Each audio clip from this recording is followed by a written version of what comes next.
पवनगे च सुरेन्द्रे च कौशिके पाद संस्पृशि निर्विशेष मनस्काय श्री वीरस्वामिने नमः। आर्हत वाङ्मय में 10वें आलियम एक आगम है जो चारित्रात्माओं से बहु परिचित होता है, क्योंकि बहुत से चारित्रात्माएं संभवतः 10वें आलियम को पूर्णतया या कोई अपूर्णतया भी हो सकता है कंठस्थ करते हैं। वहाँ जो सामान्य पुब्बयम अध्ययन है वहाँ कहा गया है जेय कंते पिए भोए लद्धे विपिट्ठि कुब्बई साहीणे चयई भोए सेहु चाइत्तिवुच्चई। कि त्यागी कौन होता है? अभाव और विवशता में जो भोग सेवन नहीं कर सकता वह त्यागी नहीं होता। गहने आभूषण पास में हैं ही नहीं, इतना दारिद्र्य है, निर्धनत्व है कि अलंकार आभूषण पास में है ही नहीं। वो कहे मैं कितना त्यागी हूँ, मन में तो लालसा है पर विवशतावश आभूषण पहन नहीं सकता, वह भावतः त्यागी नहीं हो सकता। तो त्यागी कौन है? जो उपलब्ध हैं कांत प्रिय भोग, उनको जो पीठ फेरकर छोड़ देता है, भीतर से त्याग कर देता है। और कभी पास में भोग सामग्री नहीं है तो भी भीतर से विरक्ति हो जाती है, तो वह व्यक्ति त्यागी बन सकता है। आदमी के जीवन में वह समय भी कितना महत्वपूर्ण होता है जब वह सर्वविरति रूप त्याग को, चारित्र को स्वीकार कर लेता है। अनंत काल की यात्रा में भी वे समय धन्य हैं जो समय चारित्र के पालन में प्रयुक्त होते हैं, व्यतीत होते हैं। हमारा धर्म संघ जो भगवान महावीर के शासन से जुड़ा हुआ है, वही उसी शासन का अंगभूत है और परम वंदनीय आचार्य भिक्षु से संबद्ध है। आचार्य भिक्षु मानो हमारे धर्म संघ के जनक हैं और इस धर्म संघ में आचार्य भिक्षु ने भी वो जो दीक्षा ग्रहण की थी, और तब से मान लो हमारा ये धर्म संघ उस दिन से मान लें प्रारंभ हुआ था। और आचार्य भिक्षु स्वयं आचार्य थे, दीक्षा देने वाले थे, और वे अपने ढंग से दीक्षार्थियों की परीक्षा भी करते ही रहे होंगे, की भी होगी, ऐसी संभावना की जा सकती है। मुनि श्री हेमराज जी स्वामी को तैयार करने में लगता है भिक्षु स्वामी का योगदान था दीक्षा के लिए कृत संकल्प होने में। अरे हेमरा दीक्षा ले सी के तुम्हारे मरिया पछे, ऐसी एक प्रेरणा की बात उन्होंने फरमा दी। और मुनि श्री हेमराज जी स्वामी जो हेमराज जी थे गृहस्थावस्था में किस प्रकार मानो मुमुक्षु बन गए थे। मुमुक्षु नाम उस समय न भी रहा हो, पर वो मुमुक्षु बन गए, दीक्षार्थी बन गए। हमारे धर्म संघ में परम पूजनीय आचार्यों ने और परम पूजनीय आचार्यों की निश्रा में साधु साधियों ने दीक्षा देने का कार्य किया है, किया जाता है। अधिकांशतया तो दीक्षाएं परम पूजनीय आचार्यों के द्वारा संपन्न हुई है, परंतु अनेक अनेक मुमुक्षु साधु साधियों के द्वारा भी दीक्षित हुए हैं। दीक्षा बहुत बड़ी चीज है। उस बहुत बड़ी चीज के लिए तैयारी भी अच्छी हो। परम पूज्य गुरुदेव आचार्य श्री तुलसी के समय में मानो यह चिंतन पुष्ट हुआ कि दीक्षा से पहले शिक्षा हो और परीक्षा भी साथ में हो, समीक्षा भी हो। मानो यह शिक्षा परीक्षा या शिक्षा के चिंतन के इर्द गिर्द जब सुई घूमी होगी, तब इस पारमार्थिक शिक्षण संस्था की कल्पना ने मजबूती को प्राप्त किया होगा। और एक बड़ी महनीय संस्था परम पूज्य गुरुदेव तुलसी के पावन सान्निध्य में, उनकी निश्रा में प्रारंभ हुई विक्रम संवत 2005 में। और परम पूज्य कालूगणी का जन्म दिवस फाल्गुन शुक्ला द्वितीया, और वह संस्था पारमार्थिक शिक्षण संस्था नाम से प्रतिष्ठित हुई है और आज अपने 75वें वर्ष में चल रही है। पारमार्थिक शिक्षण संस्था में बहुलांश भाग तो यूँ मान लें बाइयों का होता है, पर एक अंश पुरुषों का भी होता है। हमारे संत जो बने हैं, संभवतः अनेक संत भी दीक्षा से पूर्व पारमार्थिक शिक्षण संस्था के अंतर्गत रहे हैं। संभवतः मुनि दिनेश जी ये भी बच्चे थे, लाडनों में गुरुदेव विराजते थे, तो पारमार्थिक शिक्षण संस्था में मुझे जहाँ तक याद आ रहा है रहे थे ना। 2 महीने रहे थे। अच्छा 9 महीने। हाँ, ऐसे और भी खोजने से अनेक, ये तो पुराने संतों में भी हमारे कोई हो सकता है पारमार्थिक शिक्षण संस्था से जुड़े रहे थे।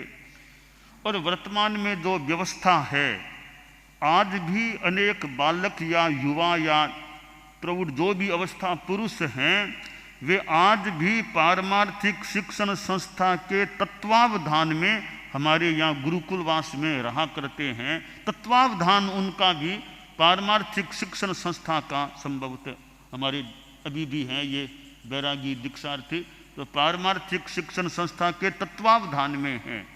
डॉक्टर मुनि कीर्ति कुमार जो इन पुरुष मुमुक्षुओं की देखरेख में मुख्यतया भूमिका हमारे इंगितानुसार निभाया करता है। तो जैसे बाइयों का तो बहुलांश भाग है ही, पर पुरुषों का भी एक विंग है जो पारमार्थिक शिक्षण संस्था से जुड़ा हुआ है, जो हमारे और संतों की देखरेख में उनका क्रम अध्ययन आदि का चलता है। वैसे प्रबंधन के हिसाब से एक औपचारिक या ऑफिशियल जिम्मेवार माने तो पारमार्थिक शिक्षण संस्था या बैनर तत्वावधान संभवतः पारमार्थिक शिक्षण संस्था का रहता है। पारमार्थिक शिक्षण संस्था हमारे जैन श्वेतांबर तेरापंथ संघ की एक बहुत ही उपयोगितापूर्ण संस्था है। आज ट्रेनिंग के साथ जो दीक्षाएं होती हैं, आज पुराने ज़माने में हम देखें जब परम पूज्य कालूगणी का समय था और भी पहले का समय था, गुरुदेव तुलसी के प्रारंभिक आचार्य काल वर्षों का समय था, तो हमारा साध्वी समुदाय इतना शिक्षित नहीं था। संभवतः बढ़िया उच्चारण भी करने वाली कितनी साध्वियाँ उस समय रही होंगी। एक यह स्थिति थी। और आज स्थिति में कितना बड़ा बदलाव आ गया है।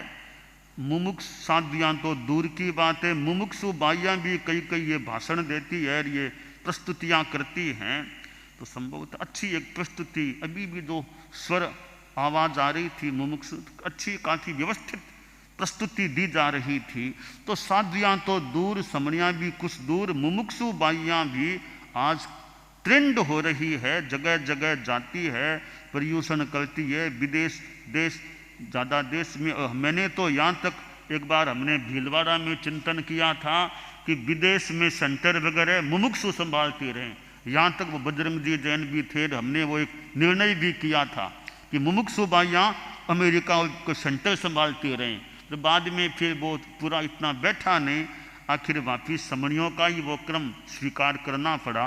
यानी इतना बड़ा उपयोग करने का भी हमने चिंतन कर लिया था कि अमेरिका में सेंटर्स हैं, वो मुमुक्षु बाइयाँ संभालती रहीं। खैर, तो मुमुक्षु बाइयाँ, इधर मुमुक्षु भाई पुरुष भी होते हैं।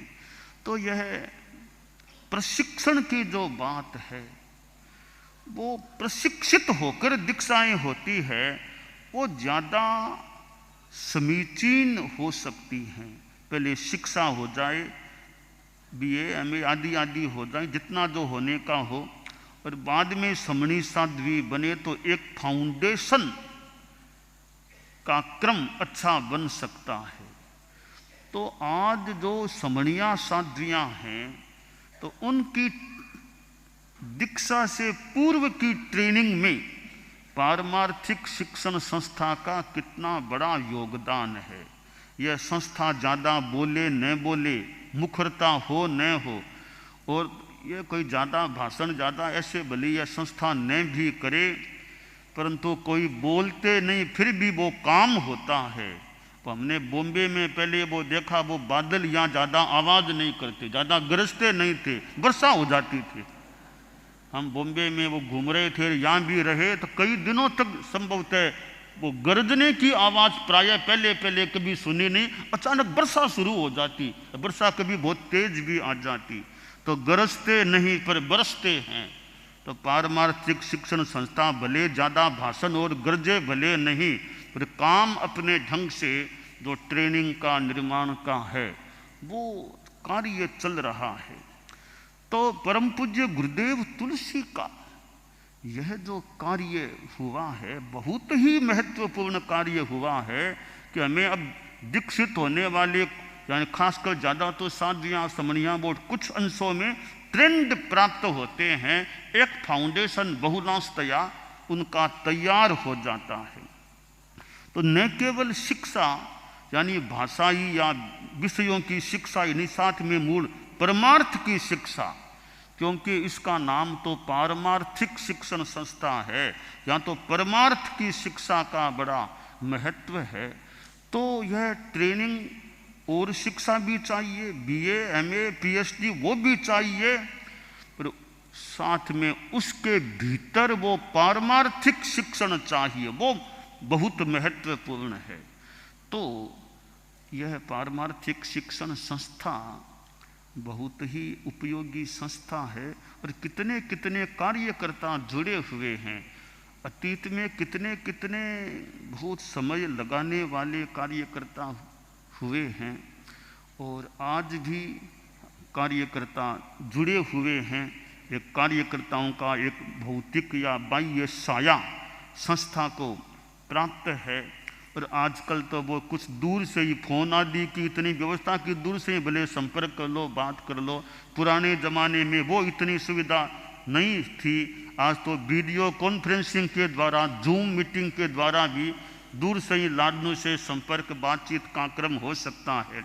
और वर्तमान में तो ये समणियों, वैसे तो हमारी अंतरंग रूप में तो वैसे साध्वी प्रमुखा जी, तो पहले तो साध्वी प्रमुखा जी खुद ही जब आचार्य महाप्रज्ञ जी के समय तो संभवतः दायित्व सौंपा, ऑफिशियल बिना दायित्व सौंपे ऐसे ही संभाल कर लेती थी, सही बिना उनको ऑफिशियल कभी जमा मुझे याद नहीं दिया, अपने आप थोड़ी मुमुक्षुओं की संभाल कर लेती।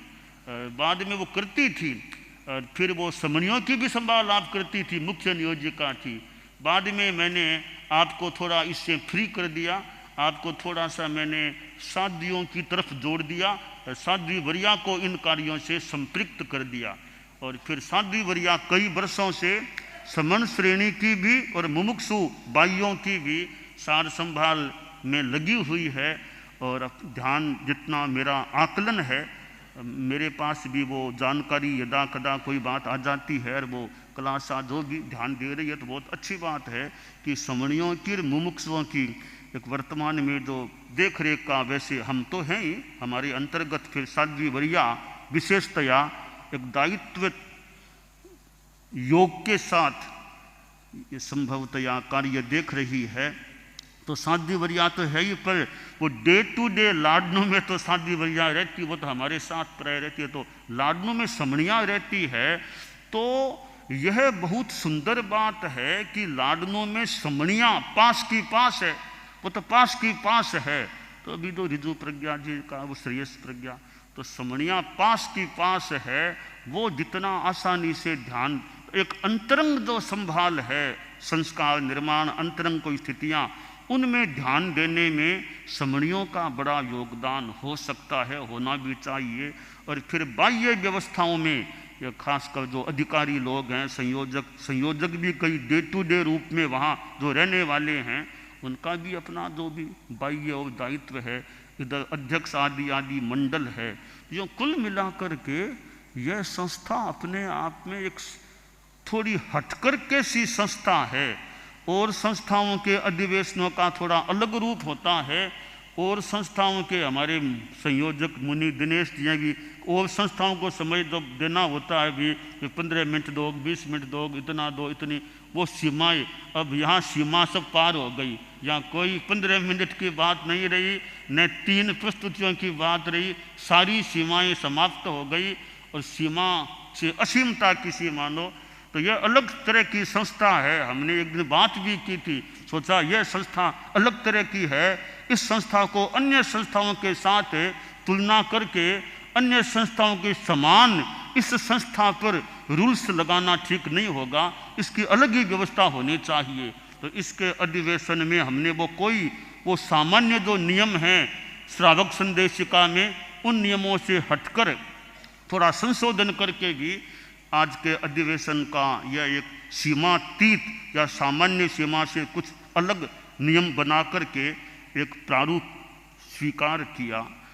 तो विकास की जो बात है कि पारमार्थिक शिक्षण संस्था में रहते रहते बढ़िया विकास हो जाए, और इसलिए झटपट दीक्षा नहीं। पहले कभी कभी हम लोग कभी ठीक है 1 साल में दीक्षा दे दो, बिना संस्था में गए भी दीक्षा, इस अरसे में हमने सोचा भी इतनी इसमें ढील न करें कि शिक्षण प्रशिक्षण ट्रेनिंग होनी चाहिए, उसके बाद दीक्षा होना सामान्यतया ज़्यादा अच्छा रहता है। तो ये हमारी समणियाँ जो रहती है वो ध्यान, वो मतलब उनमें संस्कारों का जो निर्माण की बात है, अनेक बातें अभी हमने जानी है। और वैसे हमारा दूर से कैसे यत्किंचित संपर्क है, तो वहाँ वो साधना के संस्कार, संयम के संस्कार वो रहने चाहिए।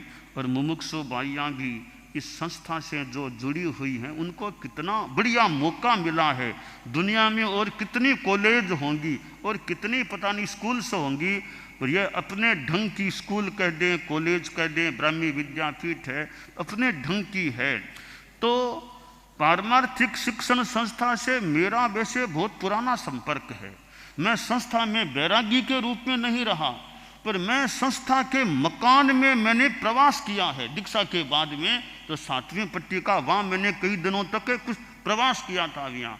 और पहले मैं जब लाडनों में था तो संभवतः गुरुदेव तुलसी का संभवतः इंगित आया था कि मुमुक्षु भाइयों को पढ़ाना है, मुदित है लाडनों में, तो मुदित पढ़ा दिया करे। अच्छा, तो मैं ठिकाने जैन विश्व भारती से चल करके 7वीं पट्टी में वहाँ जाकर के पढ़ा था मुमुक्षु भाइयों को। ऐसा नहीं कि ठिकाने में भाइयों को बुला लिया वहाँ, ऐसे नहीं करते। मैं तो एज ए टीचर वहाँ जाता, उनके मकान में जाता। वहाँ ब्राह्मी विद्यापीठ वाले वो क्लास के रूम थे, वहाँ एज ए टीचर वहाँ मैं पढ़ाता। तो वहाँ उस रूप में नहीं कि मैं भाइयों को ठिकाने में ही पढ़ाता, वहाँ जाकर के पढ़ाता। इसलिए मेरा पारमार्थिक शिक्षण संस्था से पुराना वैसे बहुत निकट का इस रूप में संपर्क रहा। और आचार्य महाप्रज्ञ जी के समय, तो आचार्य श्री के समय ये व्यवस्थाएं चली आपको साथ याद होगा, अंतरंग व्यवस्था कौन देखे, बहिरंग व्यवस्था कौन, आदि आदि हमारा चिंतन हुआ, लिखित व्यवस्था की गई थी। और आचार्य श्री महाप्रज्ञ जी के विराजमानता के समय में भी पारमार्थिक शिक्षण संस्था पर यूँ ध्यान दिया गया। फिर हमने तो एक अनुशासन संहिता भी निर्धारित कर दी, छोटी सी बुकलेट सी तैयार हो गई। और जो साध्वी वरिया भी यदा कदा उसके नियम आदि के संपर्क में बात करती है, तो वो एक हमने बुकलेट सी तैयार कर दी कि मुमुक्षु श्रेणी की अनुशासन संहिता। तो पारमार्थिक शिक्षण संस्था में यूँ विकास संभवतः हुआ है। और अब तो जैन विश्व भारती में ही पारमार्थिक शिक्षण संस्था का मकान है, और यह तो वह मकान है जहाँ योगक्षेम वर्ष में साध्वी प्रमुखा कनक प्रभा जी, और कितना बड़ा साध्वी समुदाय वहाँ रहा था। और कई बार उसके बाद भी अमृतायन में साध्वी समुदाय का प्रवास होता रहा है। तो यह एक अच्छा क्रम है, अच्छी संस्था है, और ऐसी संस्था तेरापन समाज को प्राप्त है। यह मानो भाग्य की बात है, ऐसी संस्था प्राप्त है। और जो पदाधिकारी इस संस्था से जुड़े हैं उनके लिए भी अच्छी बात है, और संस्थाएं बहुत है। ऐसी संस्था से जुड़ने का आप लोगों को जो मौका मिला है वो विशेष बात है। तो हमारे श्रावक समाज की इस संस्था में विश्वस्त व्यक्ति चाहिए। हर कोई इस संस्था के अधिकारी बनने में चिंतन का भी कौन से व्यक्ति इस संस्था से जुड़ाव रखें, तो यह बहुत ही एक महत्वपूर्ण संस्था है। इस संस्था के साथ जुड़ना भी अपने आप में विशेष बात है। तो श्रावक लोग हैं वो भी अपने ढंग से कई व्यवस्थाओं को देखना, इनकी सारी यात्रा आदि आदि और बाह्य व्यवस्थाएं, भोजन आदि कितनी चीज़ें हैं तो श्रावक समाज से बहुत जुड़ी हुई है। यह तो पढ़ने वाली एक विद्यार्थी मान लो, इनकी ऊपरी व्यवस्थाएं, कभी चिकित्सा, कभी कुछ, कभी यात्रा की व्यवस्था, यहाँ लाना ले जाना, सारी व्यवस्थाएं हैं, उनको ध्यान में लेना भी वो एक पुरुष वर्ग का मुख्यतया अभी जो कार्य संभवतः है। तो ये इस संस्था से जुड़ना भी बड़ी बात है। तो एक ये मतलब समाज की बेटियां हैं, समाज की बेटियां हैं। एक बार हमारे कोई बात चली थी कि भाई संस्था की मतलब बाइयाँ है, अब उनकी व्यवस्था, उनका आर्थिक खर्चा परिवार दे, ऐसी कोई संभवतः बात चली। तो मैंने कहा भी ये तो यहाँ आ गई हैं, एक तरह से तो समाज की बेटियाँ, ये तो समाज की बेटियाँ हैं। अब इनको कोई चिंता नहीं था कि मेरा कैसे व्यवस्था होगी, क्या होगी, खाना पीना, चिकित्सा, तो परिवार को भी ज़्यादा चिंता नहीं करनी पड़े।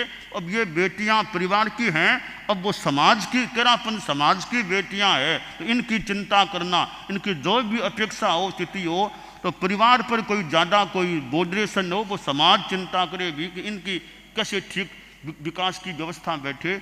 तो ये जो श्रावक समाज को भी एक मौका मिला है, ऐसी संस्था की जो बाइयाँ हैं, इधर कुछ भाई भी हैं, उनके विकास में, साधना के विकास में, शिक्षा के विकास में, तो ये बहुत ये भी जिम्मेवारी का काम है। तो अनेक हमारे वर्तमान में भी पुरुष यानी श्रावक लोग हैं जो इस संस्था से जुड़े हुए हैं। तो यह संस्था अच्छा विकास करती रहे। और संरक्षक हैं वो भी प्रायः उनके भी एक वहाँ कोई न कोई वहाँ रहता है, तो एक सुविधा रहती है भाइयों के बीच। तो यह एक सुंदर इसकी व्यवस्था, आध्यात्मिक विकास का क्रम इसका अच्छा बना रहे। और यह प्रथम अधिवेशन का क्रम बना है।